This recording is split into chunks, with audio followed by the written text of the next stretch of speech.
Bonjour à tous et bienvenue dans cette nouvelle vidéo concernant le logiciel Leak.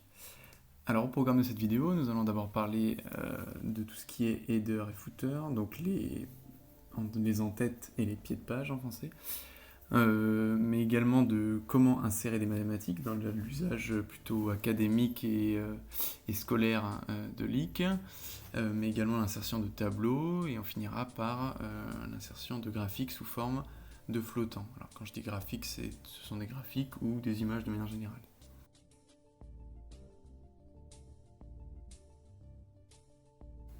Et donc on se retrouve sur Leak pour toute cette première partie qui concerne les en-têtes et pieds de page.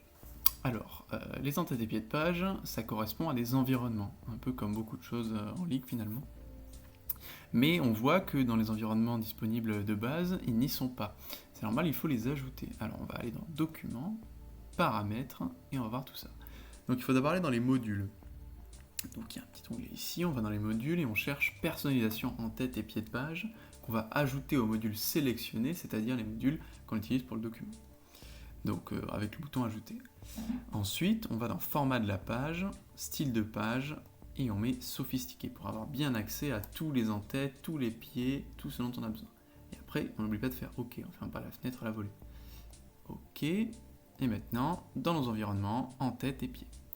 Alors on va tester, donc en tête gauche, donc on a la recette du taboulé libanais. Donc on peut mettre en tête gauche, j'adore le taboulé. J'espère que c'est pas ce que vous faites dans vos documents, de mettre des en-têtes comme ça, mais pour le test, on peut faire ce genre de choses. J'adore le taboulé libanais. En tête centrale, on peut mettre recette de cuisine. Alors ça va être n'importe quoi, hein, on se le cache pas. 2022, on peut mettre un pied central, on va rien mettre, tiens. Et pied droit, oula, je veux pas, pied droit, on peut mettre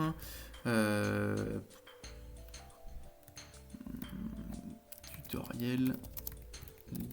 Alors, on va voir ce que ça rend. Hop. Donc si on regarde, si on fractionne ça comme ça, en tête gauche, j'adore le taboulé.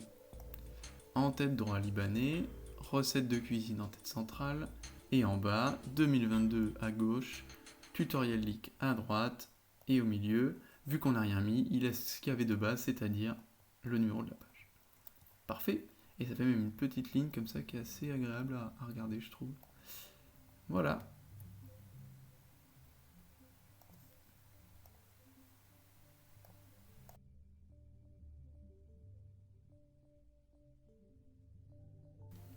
Alors la deuxième partie de ce tuto concernait l'insertion de mathématiques, qui peut être très utile si vous faites ce genre de document pour l'école, l'université, etc. Donc on va peut-être s'affranchir du taboulé libanais, qui n'a pas grand chose à voir avec les maths. On va plutôt ouvrir un nouveau document, vierge, et repartir de zéro. Alors, l'insertion de mathématiques, donc pour ça il y a des raccourcis, donc on va essayer d'écrire une petite phrase quand même avant. L'équation ci-dessous résout le grand problème de la vie. Problème de la vie, qui est bien sûr le fait que je ne sache pas écrire.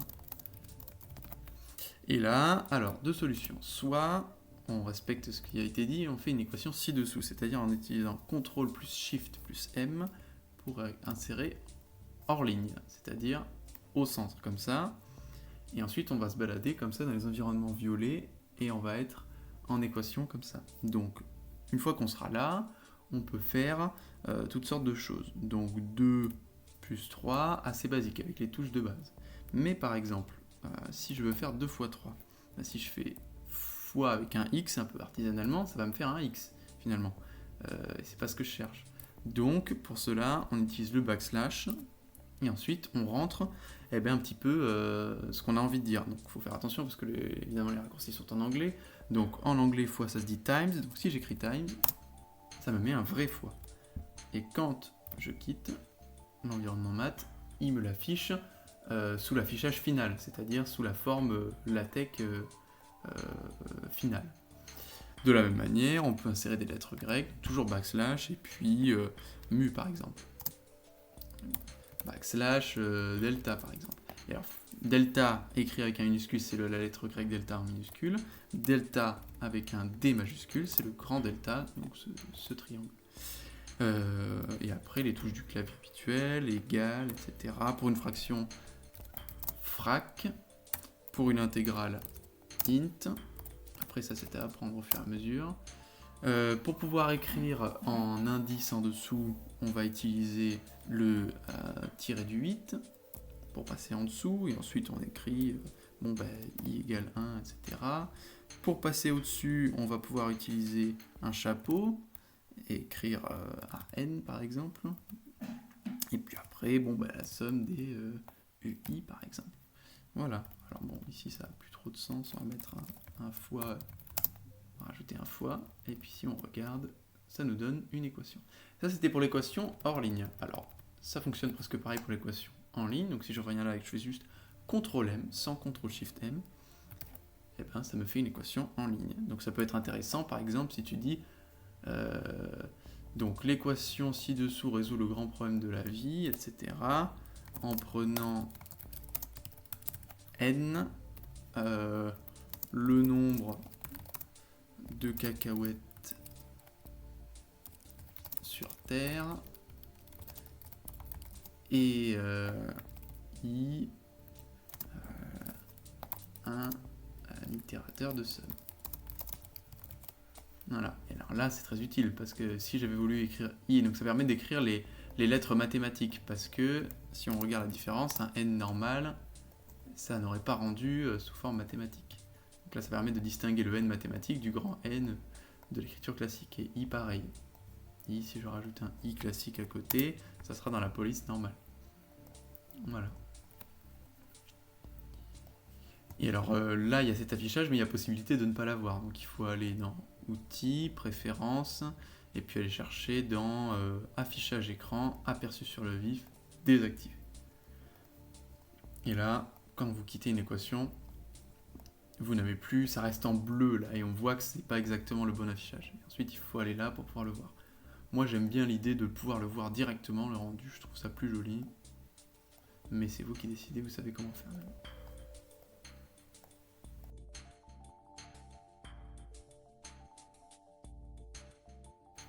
Une autre fonctionnalité importante de Leak, c'est la possibilité de faire des tableaux, très utile dans du traitement de texte, et plus particulièrement, carrément, si on utilise Leak dans un cadre scolaire, comme pour les mathématiques par exemple. Donc pour cela, très simple, insertion, tableau. C'est parti, on nous demande le nombre de lignes et de colonnes, donc moi 5, 5, ça me va très bien, mais on peut changer.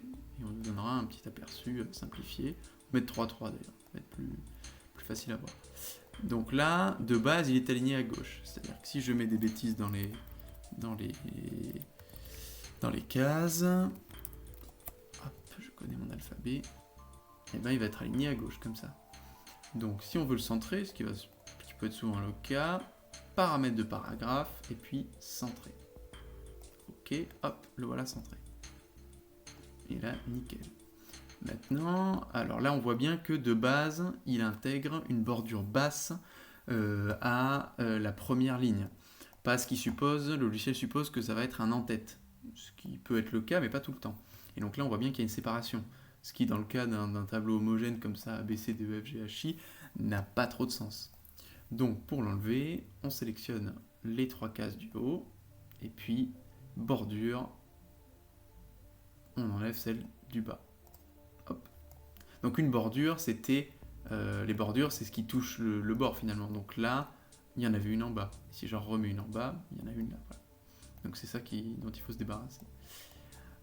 Ensuite, ce qui peut être intéressant, par exemple, c'est la fonctionnalité de fusionner des cases. Donc par exemple, je prends ces 2 cases-là, et puis en fait, je me rends compte que là, je veux qu'il y ait un H dans une case comme ça. Et ben, hop, voilà. Le rendu est nickel. Voilà pour les tableaux.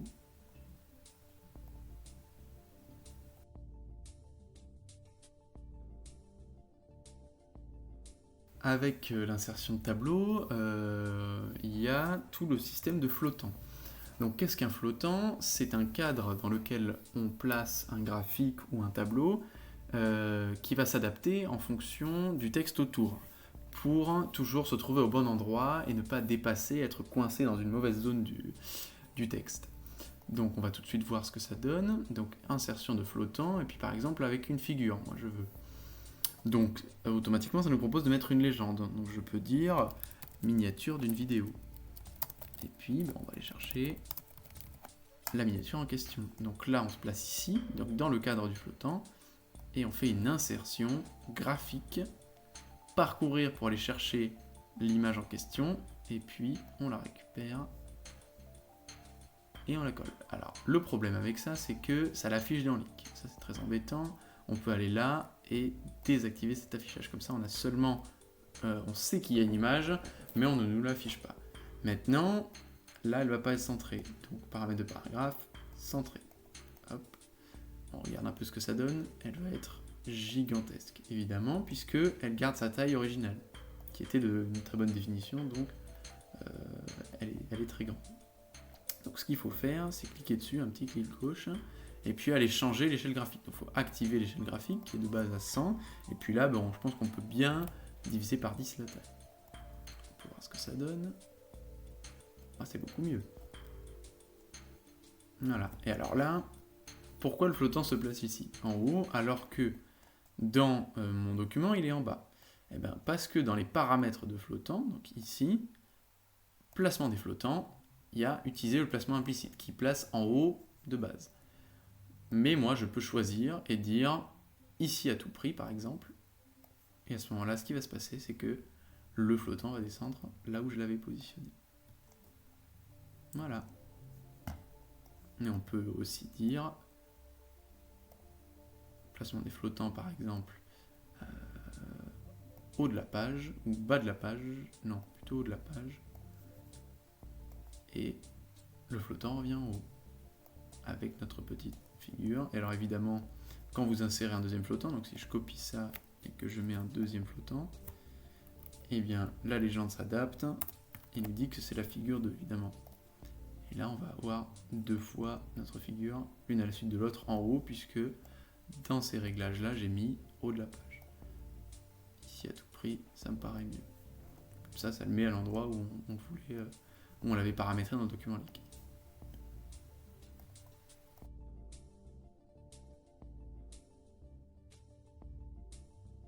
Eh bien, merci d'avoir regardé cette vidéo, et à bientôt pour une prochaine vidéo. Au revoir.